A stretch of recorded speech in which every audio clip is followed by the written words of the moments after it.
the trouble John more than anybody. You filled in for John Moore Yes. and yesterday, and I was listening to the show. I thought you were tremendous. It was really great to have you. Sorry, Ryan, but I do miss having you on the live drive. Although Ryan does a great job, and He does, and all of that. But again, where this is going. I have to ask you about it.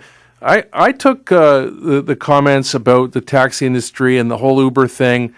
When you mentioned the 12th century, that kind of really fired me up. And I thought, I'm going to call the mayor out on that. And it was explained to me a little later, a little more in context. But do you see how the optics of some of this stuff that I wrote in my column today is being played out? I know that you've sort of discounted it to when you're scrummed about it, but there is something that I am saying something in these columns that I think is needs to be addressed by you. Well, in case the listeners didn't read the column, maybe I'll explain that you suggested that maybe some of the reason why I'm critical of the cab industry or supportive of the Uber technology, not so much the company and what they're doing, is because, and I don't want to get too boring with people on the details, it's because I sit on a group that advises the Rogers family on family matters, and that somehow because they and Uber have some coupon they're putting out, this left me in a position where my opinions were influenced potentially by any of that.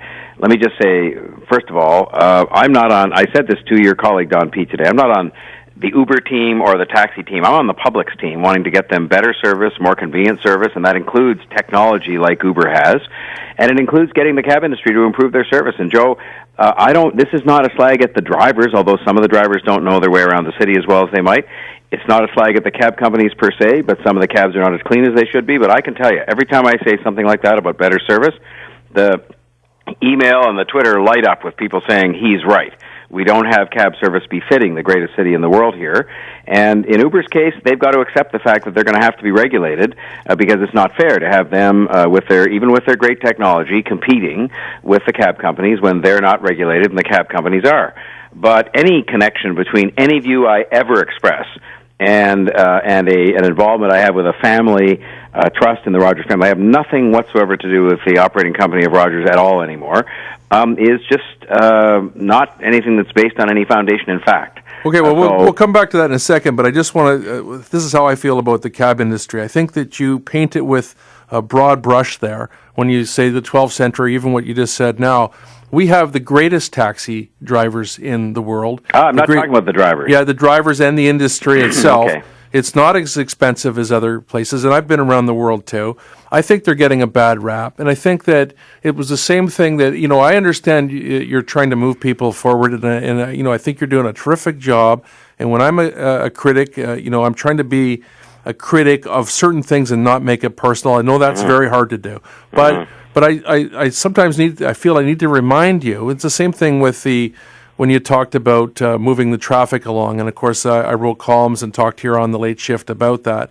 And that what happens is that the drivers that are doing the job, that are trying to do a great job, that live in the city or the GTA, who have kids to feed, all that stuff, feel that they're being piled on by the weight of the mayor's office and all that kind of stuff, and perhaps that's something you could consider in approaching these things, because your exuberance to make it better is admirable. But there are people whose feelings are hurt, and that's what my job is, to reflect that. So that's why I do what I do, and I'm hoping that you see that a little bit of that. No, I do, but I'll just say to you, and I know you have to check traffic shortly. I'm watching the clock here. I'm watching it probably more closely than you are, because I'm just so used to the clock at that place. But there are people whose feelings are hurt who ride in cabs too, and who think the cabs are, not as clean as they should be, or where the drivers aren't as knowledgeable or polite as they should be.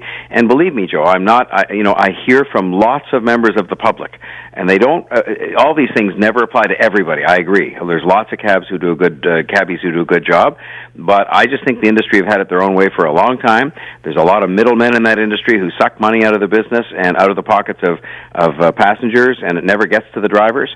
And I think that's a problem with the industry. So, I've got my job to do, and you do. To stand up for the traveling public. That's who it's for. And I'm a street reporter, and I'm going to stand up for those cab drivers if they feel that way. And at the same time, I do admire what your approach is on Uber and on Lyft and these kinds of things, because it is time to move into these things. But, I think that there's no question about it that there needs to be some sort of a an even playing field. The one thing that I wanted to say in that is about the Uber and all that kind of thing. It's the same sort of thing that you would have we've seen it in media, you've seen it in all the different things where the new technology comes along and says, okay, move out of the way. We don't have to follow all your rules and all your regulations, and we're just going to come in and take a big slice of your market. And we've seen that, and it's killed industries all over this country. And when you were in opposition as the PC leader, nobody worked harder at some of these brownfield kind of places than you. So how much it hurts to have families lose their livelihoods, that kind of thing. So we've got to be really careful. When I was about there, that. Joe, at News Talk 1010, I went out. I used to go out quite regularly with cabbies, and I'd sit in the front seat and interview the passengers and the drivers. And just because you get all kinds of stories of people who get in the cab, and I'd just be sitting there and say, would you mind doing an interview? When I had time to talk to them, I understood completely between the payments they make to these middlemen, the payments they make for gas, some of them end up paying for insurance, of course, the payments they make to rent the cars. Oftentimes they would literally explain to me that after 10 hours of driving they'd have like $35 in their pocket. So I get the fact that they're having trouble making a living, and a lot of them have a couple of kids in university, and they're really hopeful for their kids going forward. But you're right. They cannot survive. They're not even going to make $35 if they've got somebody coming into the marketplace that thinks they can float all the rules. I called it the Wild West, and just sort of be in business without following any rules or paying any license fees. So the challenge we now have, there's a court case, as you know, that I think sort of finished their arguments today, and we'll get a decision at some point. But in the meantime, I think all parties, Uber, taxi industry, and the city, should be sitting at the table trying to sort this out, because Uber can't operate unregulated, and the cab industry can't necessarily assume the rules are going to be, the same as they've always been, just because things change. And they can't fight with each other. They need to, because the tow truck industry is next, and who knows, where it's going to go. Well, look at the hotel industry with Airbnb. They're now worried because people are able to rent out rooms in their, in their houses, and the hotel industry are saying, well, yeah, but we pay all these taxes, and we have license fees, and we have inspections, and then if suddenly, but that's the technology, so we better sort of figure out a way to deal with it, because it's not going to go away. The red tape has killed so many restaurants and bars and different things. That's not just the city, but that's the province. So totally. They almost killed the food trucks, as you know. Yeah. And I got on top of that and just said, look, we are not going to wipe this industry out. We are going to put reasonable rules on so the restaurant industry can, have fair competition. And that's what we did. Now the number of food trucks is growing, and they're able to sell what they want, when they want, instead of having somebody at City Hall tell them what to sell and where. Mayor John Tory is our guest here on The Late Shift. And let's get into the